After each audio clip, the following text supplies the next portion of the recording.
how I actually stopped procrastinating. Around 2 years ago, when I was still in school, I wanted to have the chance to fulfill my dream of succeeding as an entrepreneur.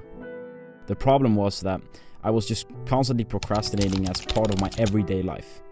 I was supposed to study or to work, but I always procrastinated. I always distracted myself with doing something that felt more fun. I tried to learn all the procrastination hacks that I saw, the 2-minute rule, the 1-2-3 rule, everything. But none of them worked, and I started to think that maybe that's just who I am. Then I got into self-development, and I started learning more about building productive habits and mental health. I remember reading The Compound Effect, and after I took action on what I learned in that book, that's when everything changed. I finally figured out how I could actually stop procrastinating. I was finally able to work consistently every day, and this didn't only help me with studying, but it also helped me with fulfilling my desire to have the chance to work as an entrepreneur. Now, if I didn't learn this, you wouldn't see this video, because I would still be distracting myself on Netflix or social media. The thing that changed everything for me was routine. We can try 100 different tricks to stop procrastinating. Some might work for a few times, but the only way we can consistently study or work is if we make it into a routine. This is the secret if we want to start doing anything consistently. Work, studying, work out, read, meditate. The only sure way to consistently do these things is if we have a routine on when and how to do them. Actionable steps. Create your own routine.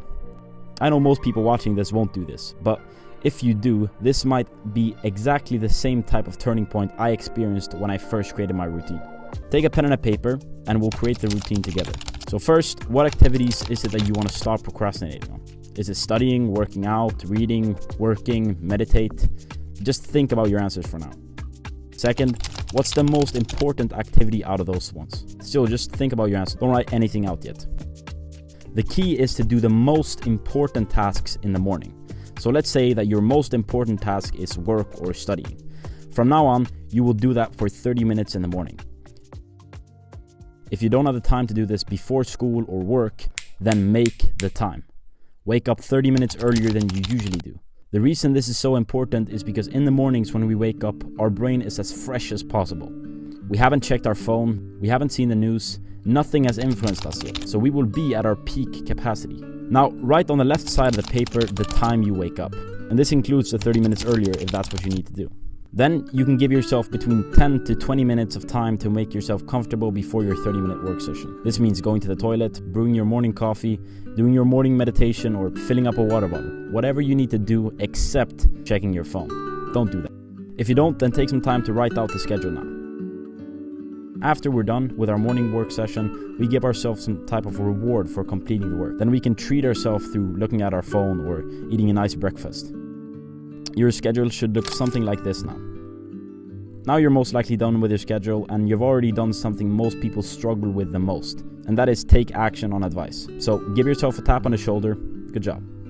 What I did is that I put this schedule on my wall, so I was constantly reminded of it. I started with exactly the same schedule you have in front of you right now. Then, as I started getting consistent, I added more habits into my schedule. After a few weeks, I had built a schedule for my whole week. I'll try to bring up some picture.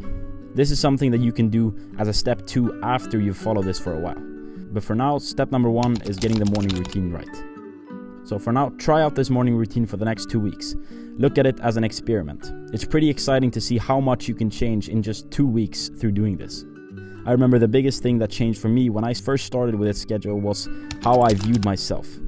We will improve our self-image, and we will start viewing ourselves in a more positive way, because we will have clear evidence for ourselves that we can work, and we will be so proud of the progress that we're currently making. Share your results in the comments after you've done this. I want to read your story. That's all I have to say in this video. I'm out.